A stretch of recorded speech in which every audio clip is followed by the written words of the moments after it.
Ariane avait 24 ans lorsque les balles des terroristes lui ont ôté la vie au Bataclan, cette terrible soirée du 13 novembre 2015.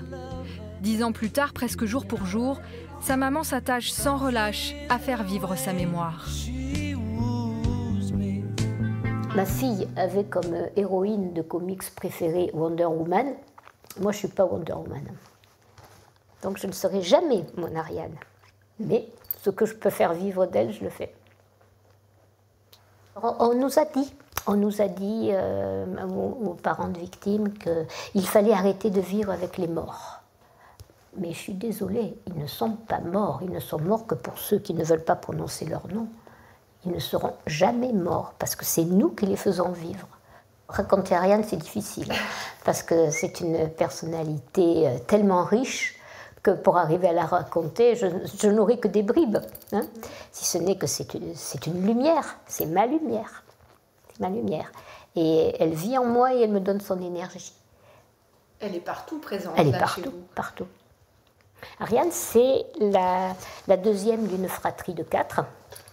Donc, elle a toujours croqué la vie à pleines dents. Mais c'était la spontanéité. Tout de suite, c'était le naturel. Et puis, c'était... elle aimait les lettres, elle aimait la musique, elle jouait de la guitare, elle semait l'amour, elle semait la tolérance, elle semait les éclats de rire. Et tout ça, ça s'est retrouvé à partir du moment où on s'est tous retrouvés pour lui rendre hommage. Le jour de ses obsèques, du moins du service funéraire, on a joué du Metallica. Elle n'est plus dans l'endroit où elle était. Son corps a disparu, mais il reste son âme. Et son âme, elle est partout où nous sommes. Donc, je n'ai pas besoin de me plonger dans un dossier quelconque qui ne servirait qu'à raviver la peine du 13 novembre. Il ne s'agit pas de faire du voyeurisme et de s'auto-flageller par rapport aux événements. Les événements ont eu lieu, mais il nous appartient maintenant de ne pas en rester à cette date-là, parce que le pire qu'on pourrait faire, ce serait bloquer les victimes sur la date du 13 novembre et sur l'attentat. Or, ils valent beaucoup mieux que ça, parce que c'était tous des créateurs, des musiciens, des gens qui vivaient, des gens qui étaient libres. Ils ont une vie riche, ceux qui les ont tués, non comme titre de gloire que d'avoir appuyé sur une Kalachnikov. C'est maigre.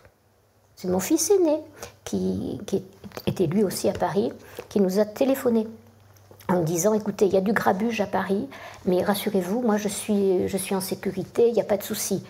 Et immédiatement, j'ai dit, mais Ariane, elle sort, mais t'inquiète pas, elle se sera mise à l'abri. Et puis plus les heures ont passé, plus on s'est rendu compte qu'elle n'avait pas pu se mettre à l'abri. Mais on a su qu'elle faisait partie des victimes que le samedi soir.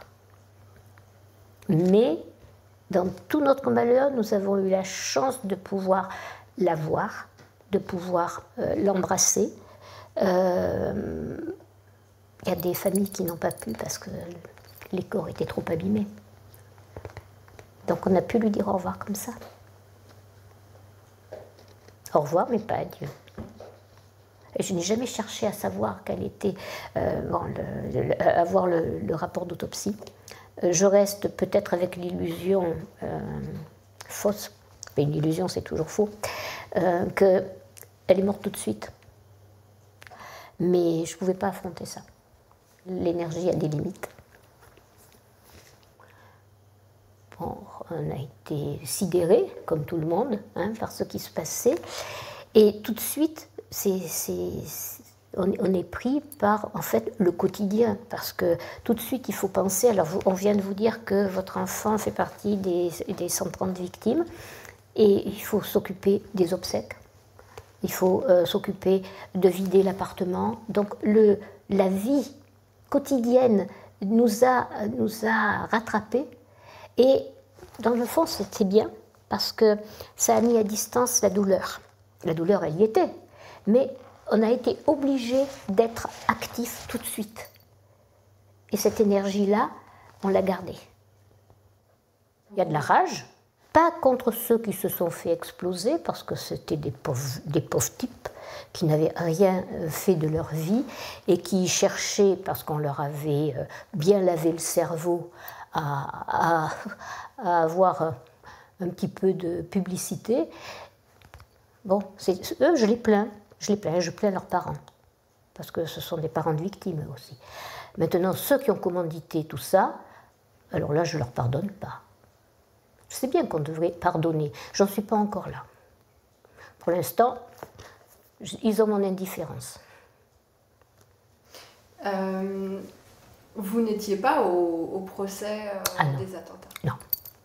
Je m'en suis tenue le plus loin possible. Ça n'aurait pas ramené ma fille. Je sais que des parents avaient besoin de se confronter aux accusés, avaient besoin d'obtenir des réponses quant à la manière dont les victimes ont péri.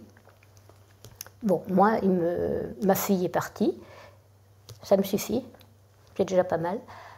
Savoir dans quelles conditions elle a été frappée. Je sais qu'elle a succombé à une hémorragie interne fulgurante, mais je n'en sais pas plus. Je ne sais pas à quel moment elle a été touchée. Ça ne me servirait à rien. Ariane était avec un camarade qui a été blessé. Quand il a fallu lui dire qu'elle était décédée, il a très très mal accusé le coup et lui il se demande pourquoi il est vivant et pas elle.